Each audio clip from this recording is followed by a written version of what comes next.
Hello students. Last video lecture में हमने glucose की पूरी कंप्लीट स्ट्रक्चर करी। मैंने आपको कहा था फ्रक्टोज की स्टडी करेंगे, लेकिन एक छोटा सा क्वेश्चन एक और है जिसको थोड़ा डिस्कस कर लेते हैं, और वो है म्यूटा रोटेशन। ये 2 नंबर का क्वेश्चन बहुत बार आता है। इसको बोलते हैं हिंदी में परिवर्तित घूर्णन। अच्छा क्वेश्चन है, पूरी एक मैकेनिज्म है इसकी। देखो, म्यूटा रोटेशन का मतलब क्या होता है कि अभी मेरे पास अल्फा ग्लूकोज है, ठीक है। अब अपने को ये तो पता पड़ेगा कि ग्लूकोज 2 तरह का होता है, एक अल्फा होता है, एक बीटा होता है। तो अल्फा ग्लूकोज को मैंने क्या किया, पानी में डिजोल्व किया, पानी में घुल गया। तो जब मैंने उसको डिजोल्व किया तो उसका जो एंगल आया 112 डिग्री आया। ये जानते हो क्या होता है अल्फा? वो आप फर्स्ट ईयर की स्टीरियो केमिस्ट्री में आपने पढ़ा था ना, विशिष्ट घूर्णन कोण, एंगल ऑफ स्पेसिफिक रोटेशन। क्या नाम है ये? विशिष्ट घूर्णन कोण,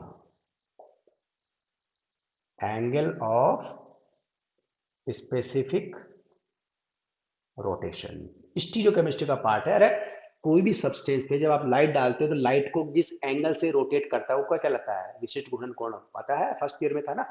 तो इस ग्लूकोज का, और प्लस का मतलब क्या होता है, माइनस का मतलब आपको पता है? प्लस का मतलब डी और माइनस का मतलब एल। ओके, तो यहां पे ये जो आ रहा है, यानी अल्फा ग्लूकोज डेक्स्ट्रा रोटेटरी है, डी। साथ में 112 डिग्री से वो क्या करता है, उसको रोटेट कर देता है। ऐसे ही अगर मैं बीटा ग्लूकोज लेता हूं,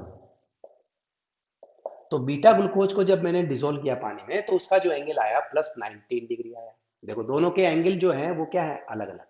तो वापिस सुनना, मैंने अल्फा ग्लूकोज को पानी में डिसोल्व किया, उसका एंगल ऑफ स्पेसिफिक रोटेशन निकाला, विशिष्ट घूर्णन कोण निकाला, तो क्या है, 112 डिग्री।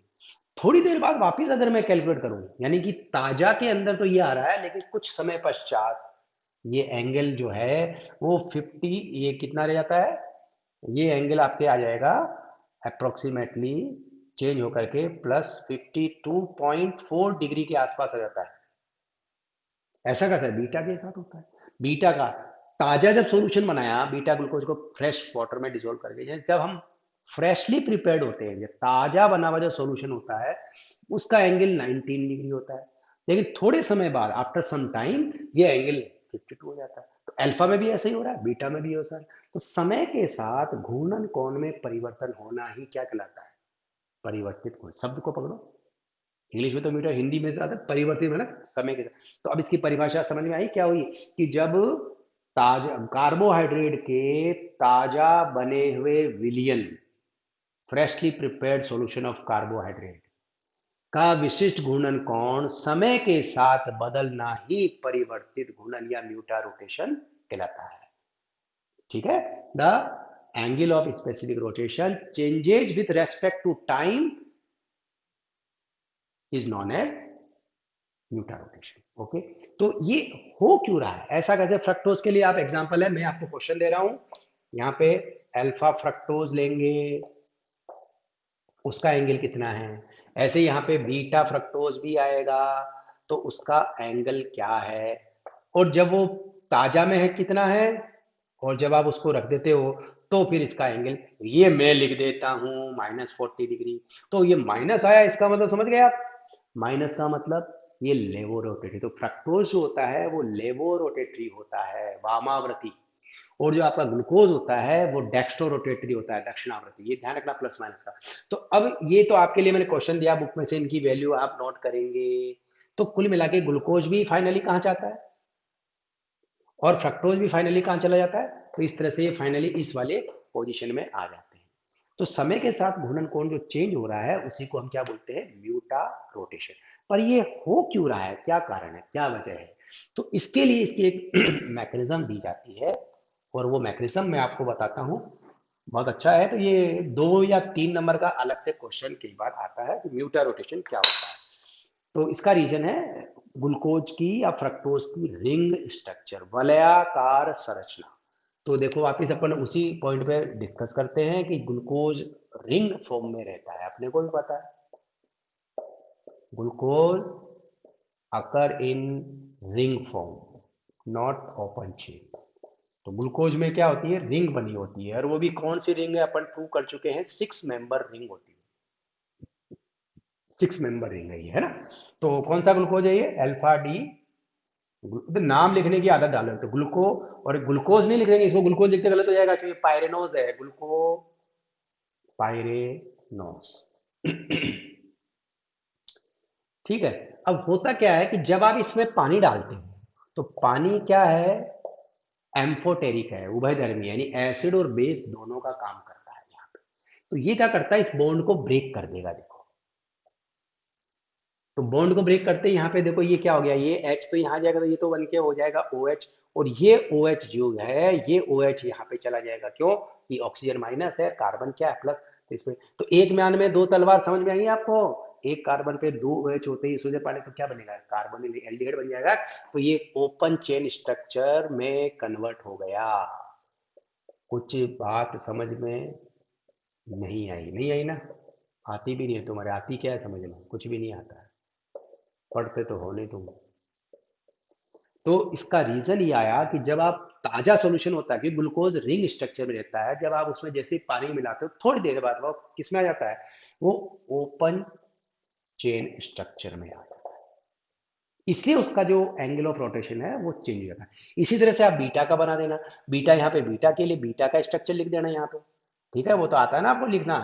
तो बीटा, तो जब अपने बीटा को फ्रेश वाटर में डिजोल्व किया तो +19 था, लेकिन थोड़ी देर बाद पानी की वजह से वो रिंग टूट जाती है।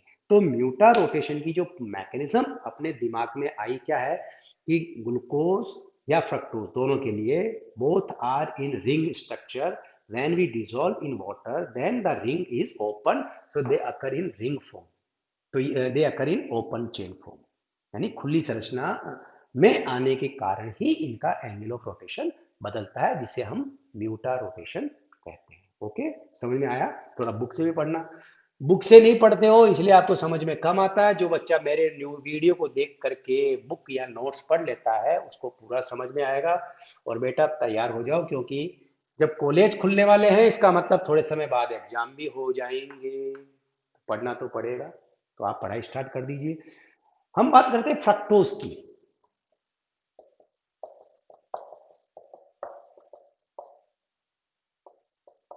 तो जो फ्रक्टोज है उसका स्ट्रक्चर डिटरमाइन करने के लिए वही तरीका आएगा जो आपके कहाँ पे ग्लूकोज में आता है। इसलिए मैंने आपको पहले वाले वीडियो में बोला था कि आप ग्लूकोज को अच्छे से पढ़ लेना। तो इसलिए मैं इसको फटाफट डिस्कस करूंगा। सबसे पहले इसका स्ट्रक्चर C6H12O6 होता है, इसका फॉर्मूला सबको ही पता है। नंबर 2, अब मैं आपसे पूछूंगा कि इसके अंदर प्रूव करो कि कीटो ग्रुप है, प्रेजेंस ऑफ कीटो। ये क्वेश्चन भी चलते जाएंगे जैसे ग्लूकोज में चला। मैं आपसे पूछ रहा हूँ सिद्ध करो कि prove that there is a keto carbonyl group. तो देखो कार्बोनिल ग्रुप किससे प्रूव होता है, तो वो रिएक्शन आ गई कौन सी, HCN से रिएक्शन करता है, हाइड्रोजीन से रिएक्शन करता है, हाइड्रोक्सिलेमीन से रिएक्शन करता है, उससे रिएक्शन करता है, ये सब हम पढ़ चुके हैं। तो ये सारी जो रिएक्शन है वो किसको प्रूव करती है, कार्बोनिल को। जो ग्लूकोज में था बिल्कुल वैसा का वैसा ही है, इसलिए ग्लूकोज पढ़ लो पहले, समझ गए, पहले ग्लूकोज का डब्बा खा लो। हाँ, फिर दूसरा नंबर पे आपके यहाँ पे जब ये आ जाएगा तो तीसरा पॉइंट आएगा कि ये जो है वो कीटो है या एल्डिहाइड है, क्योंकि एल्डिहाइड में भी होता है CO2। तो वहां पे अपन ने प्रूव किया था ब्रोमीन वाटर से, और यहाँ पे आ जाएगा कि ब्रोमीन वाटर से ऑक्सीडेशन नहीं होता है, यानी फ्रक्टोज का ब्रोमीन वाटर से ऑक्सीडेशन नहीं होता है, इसलिए ये एल्डिहाइड नहीं है, कीटोन है। तो ये एक अलग से क्वेश्चन भी तैयार हो गया आपका। ठीक है। अब उसके बाद थर्ड पॉइंट में वही आएगा आपके कि इसके अंदर 5 OH होते हैं, बताओ कैसे सिद्ध हुआ। तो PCl5 से रिएक्शन करा दोगे। ओके, अब मैं नहीं बताऊंगा, आपको पढ़ के आना चाहिए था। फिर उसके बाद 5 वो पेंटा एसीटेट बना देना इसका, CH3COCl एसिटिक एनहाइड्रेट से रिएक्शन करा के। तो 5 OH प्रूव कर देना, वो बिल्कुल वैसा ही है जैसा ग्लूकोज में था। तो 5 OH प्रूव हो गए। अब ये आ रहा कि इसके अंदर ग्लूकोज का आप रिडक्शन कराओगे तो क्या मिलेगा। फ्रक्टोज का जब रिडक्शन कराते हैं, अब ध्यान से सुनना आप, इसमें भी 3 तिगाड़ा काम बिगाड़ा है। फ्रक्टोज के अंदर आपको पता है दूसरे नंबर पे कौन आता है, कीटो ग्रुप आता है।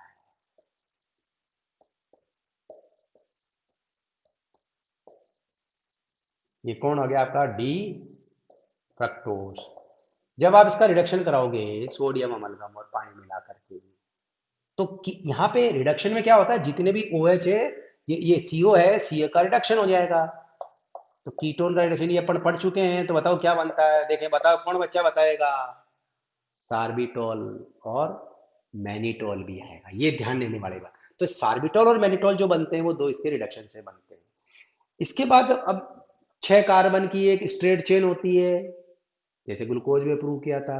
इसको सार्बिटोल या मैनिटोल को और आगे रिडक्शन करेंगे HI से, तो क्या आएगी, हाँ क्या आएगी, एन हेक्सेन बनती है। ग्लूकोज जिसने पढ़ा वो उसको समझ रहा है, बाकी कोई ऊपर से जा रहा है, मेरे को ही दिख रहा है। मैंने आपको कहा ना फ्रक्टोज बिल्कुल फटाफट फटाफट खत्म कर दूंगा। अब एक सबसे बड़ा अच्छा क्वेश्चन, तो यानी कि हमने फ्रक्टोज में क्या क्या प्रूव किया, एक कीटो ग्रुप होता है, प्रूव कर दिया। 5 OH होते हैं, प्रूव कर दिया। और 5 OH में एक CH2OH होता है, वो HNO3 से ऑक्सीडेशन कराएंगे तब आ जाता है। अब सबसे बड़ा इंपॉर्टेंट पार्ट, एक चेन कार्बन की स्ट्रेट चेन होती है, ये भी प्रूव हो गया, बिल्कुल ग्लूकोज के जैसा। अब बात आती है कि फ्रक्टोज में जो कीटो ग्रुप है उसकी पोजीशन, बहुत अच्छा क्वेश्चन है, पोजीशन ऑफ कीटो ग्रुप। क्या मतलब हुआ, क्वेश्चन को समझने की कोशिश करनी है। कैसे पता करेंगे कि ये CO यहां पे लगता है, ठीक है, कैसे प्रूव किया, साइंटिस्ट को देखा क्या, माइक्रोस्कोप लगा के देखा होगा कि 2 नंबर पे बैठा है, यूं। फिर कैसे प्रूव किया, उनको कैसे पता पड़ रहा, 1 2 3 4 5 6, अरे हो सकता है 2 पे नहीं होकर के 3 पे भी हो जाता है, सी, तो क्या फर्क पड़ता है, ये आपने प्रूव कर दिया, पता है वो सी यहाँ पे भी आ सकता था ना, ये भी तो हो सकता है रे, ये फ्रक्टोज नहीं हो सकता है क्या। तो कीटो ग्रुप 2 पे ही है, 3 पे भी तो हो सकता है, 4 पे भी हो सकता है, 5 पे भी हो सकता है। क्वेश्चन समझ में आया, बहुत अच्छा क्वेश्चन है। यानी कि आपके क्वेश्चन क्या बनेगा, prove that keto group is present at 2 position. How we prove this, हम कैसे प्रूव करते हैं। तो इसके लिए एक छोटी सी रिएक्शन को समझना पड़ेगा आपको। आपको क्या करना है, इसमें पहले HCN डालना है। HCN की रिएक्शन आप सबको आती है। जैसे ही मैं HCN की रिएक्शन डालूंगा तो यहाँ पे क्या लग जाएगा, CN, और यहाँ क्या हो गया, OH। अब मैं नहीं बताऊंगा बार बार आपको, आप पढ़ते नहीं हो इसलिए आपको समझ में ही नहीं आ रहा, तो मेरी गलती नहीं है, मैं आपको कई बार पढ़ा चुका हूँ इन चीजों को, सेकेंड ईयर में भी पढ़ाता है ये। तो ये बन गया साइनोहाइड्रीन, क्या बना, साइनोहाइड्रीन बना दिया। अब आपको पता है जब इसका जब मैं हाइड्रोलाइसिस करूंगा, जल अपघटन, 2 गिलास पानी, पता है साइनाइड से एसिड आ जाएगा। तो अब जल अपघटन करने पे यहाँ पे साइनाइड की जगह क्या आ जाएगा, एसिड आ जाएगा। मैंने डायरेक्ट लिख दिया, अब क्या आ गया, एसिड आ गया। और अब आप इसका क्या करेंगे, रिडक्शन कर, अभी नहीं करना, अभी आपको क्या करना, साइनाइड आया तो इसका लाल फास्फोरस HI से रिडक्शन कर दो। तो रिडक्शन में जितने भी OH हैं, जितने भी OH हैं वो सब H बन जाएंगे। अभी किया था ना अपन ने सार्बिटोल मैनिटोल फिर N हेक्सेन बनाई थी, तो जितने भी OH की जगह H लगा देना तो साइनाइड रहेगा। और तो फर्स्ट स्टेप में ये करना। फिर दूसरे स्टेप में, चलो मैं लिख ही देता हूँ, नहीं तो आप कहोगे सर बड़ा जल्दी जल्दी पढ़ा रहे हो, आज तो समझ में ही नहीं आ रहा है। जल्दी जल्दी इसलिए पढ़ा रहा हूँ कि ये सब पढ़ा हुआ है, अब तुम पढ़ते नहीं हो तो मैं क्या करूँ, तुम पढ़ा करो। तो ये इस तरह से आ जाएगा, देखो यहाँ पे CH3, ये साइनाइड रह गया, ये H हो गया, ये CH2 हो गया, ये CH2 हो गया, ये भी CH2 हो गया, और ये, ठीक है। अब आप इसका क्या करोगे, हाइड्रोलाइसिस कर दोगे, तो साइनाइड की जगह क्या आ जाएगा, एसिड आ जाएगा। आगे बात समझ में। अब जब साइनाइड की जगह एसिड आएगा, ये लिख दिया मैंने एसिड, ओके। तो इसका नाम क्या होगा, IUPAC नाम बताओ इसका क्या होगा, फटाफट देंगे जल्दी से, कौन बताएगा IUPAC नाम क्या होगा। तो सर 1 2 3 4 5 6, 2 पे क्या लगा, मैथिल, तो क्या है, 2 मैथिल हेक्सेनोइक एसिड। क्लियर, स्टेप याद आया। क्या करना है, फ्रक्टोज की साइनोहाइड्रीन रिएक्शन करानी है, फिर सारे OH को H में बदलना है, यानी रिडक्शन करना है, और उसके बाद साइनाइड को एसिड में बदलते ही एक एसिड आएगा, 2 मैथिल हेक्सेन। ओके, ये अपना स्टेप है। अगर कीटो 3 नंबर पे होता, अब आपको करना, होमवर्क दे रहा हूं मैं आपको, सपोज करो फ्रक्टो में कीटोन 3 नंबर पे होता, यानी ये पोजीशन होती। अब आपको वहां एग्जाम में भी ऐसे ही करना, suppose it is present eight 3 position, तो इसका मतलब ये हुआ, ये 3 नंबर पे CO लगा देंगे, ओके। और बाकी वही OH OH OH।